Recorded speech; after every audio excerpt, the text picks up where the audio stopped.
Hi, my name is Abby Hunter, and I'm a part of a project to bring light to the creative community that we have here in Lancaster County. And today with me, I have Sydney Hinson Bucca. Tell us a little bit about yourself, Sydney, and how you became an artist. Well, first of all, thank you so much for asking me, for interviewing me. I'm really excited to do this because I love the creative community. And as a matter of fact, when I got out of school and I wanted to I was an art teacher and be an artist also, I went to other local artists and just asked them, how did you do it? Where did you start? Where should I start? Like, give me anything. And I remember Christina Chastain said she was so glad I came to keep doing what I was doing, reaching out.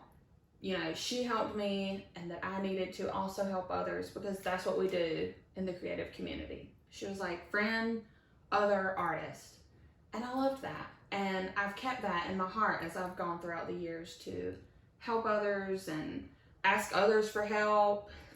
I loved that. I love when she did that. So let's see, before that, way back when when I could first pick up a crayon, I wanted to be an artist. I'm not joking, you can ask my mom. I was in art shows in elementary school and I just really thought I was doing something. I even went through a phase for a while where it might have been my art teacher's name or it was the one artist I knew who it was. I was like, call me this, because I wanted to be an artist so bad. And I painted anything I could. I painted my wall once and not just let my mom find me doing it. I drew on paper, I painted canvases. I just wanted to create and I loved it. Got into high school, arts focused program. I was all into painting flowers. It was all I would paint for some reason, unless my teacher assigned me something else. And then I got to college. A whole new world opened up. To be an art education major, you have to take every studio, photography, 3D, drawing, painting, oil painting, watercolor, everything. Which I loved because it showed me what I was good at and what I was not so good at, which is good. But it was fun. Even if I wasn't good at it, it was fun. And it took me out of that world of only flowers. Don't get me wrong, I love flowers. They're still in my work everywhere. I love florals. And let me cut this off. And that's where I got into more painting styles and where I learned how to weld. And that is kind of my two things that I got into. And it opened me up.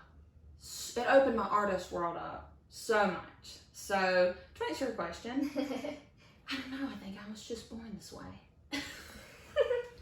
Well, you said it opened your artist world up to a lot of different mediums and a lot of different facets of art that you never thought you would take. But if you could narrow it down to just a few, what would be your favorite mediums?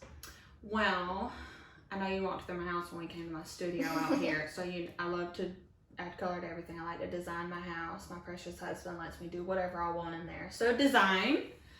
But my two mediums, I really do, I call my studio Sid Studio, and the little subtitle is color and metal, because that just sums up what I do.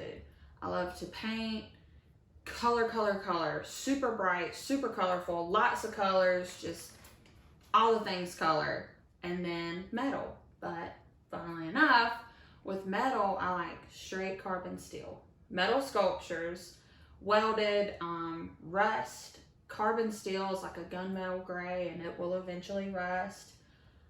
I'm more into the raw materials with metal. So if I had to narrow it down, lots of colorful painting and metal sculpture. Carbon steel or scrap metal. It's very like polar opposites. It is. I love the juxtaposition. Yeah. That's another thing in a lot of my paintings. Inspired. I guess maybe that's why I do both like that. That's a big inspiration in a lot of my work. Yeah. You get to explore one place of art that you don't get to explore in the other medium. So like the value scale and like the gray to black to the color scale, which is infinite. Yes.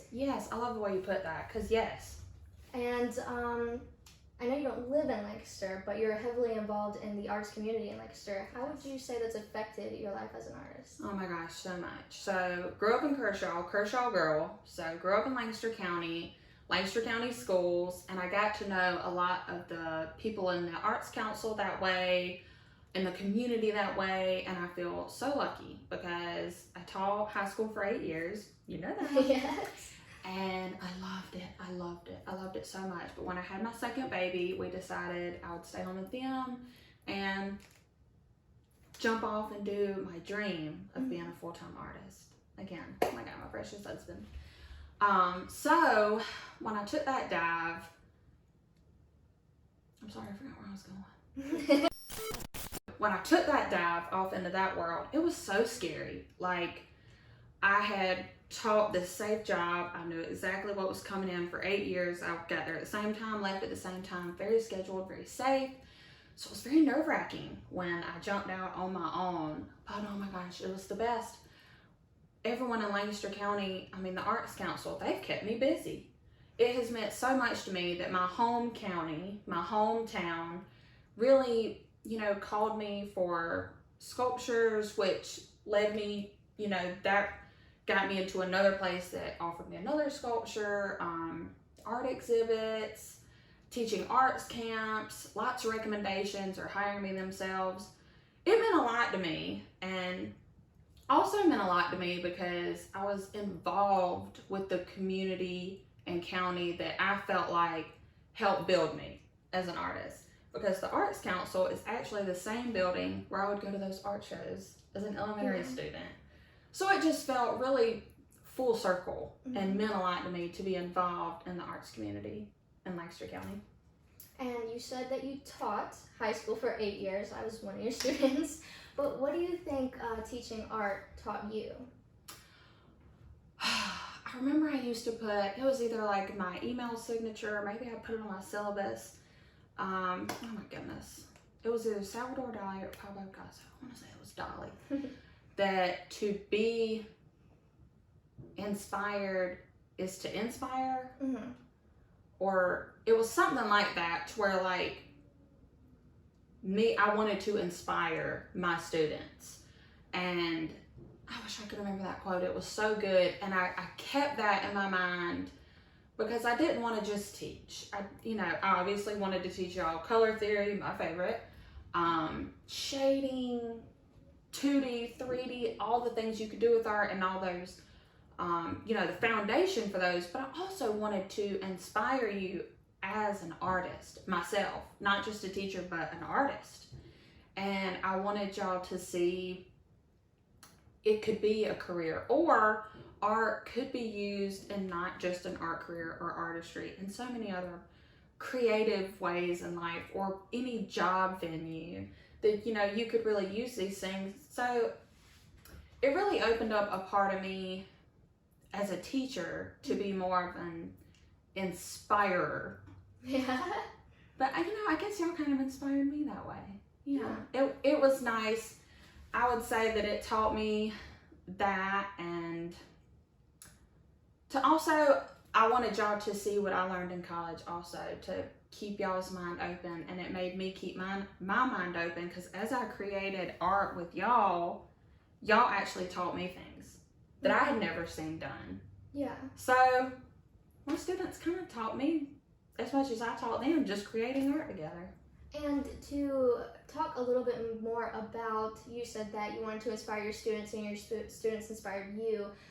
Talking about inspiration, where would you say you get a lot of the inspiration behind your work now? Oh my gosh. So we talked a little bit about juxtaposition. I've kind of gone all over the place with that. In college, I did a whole like deer antlers and pink thing, antlers and floral, like masculine, feminine.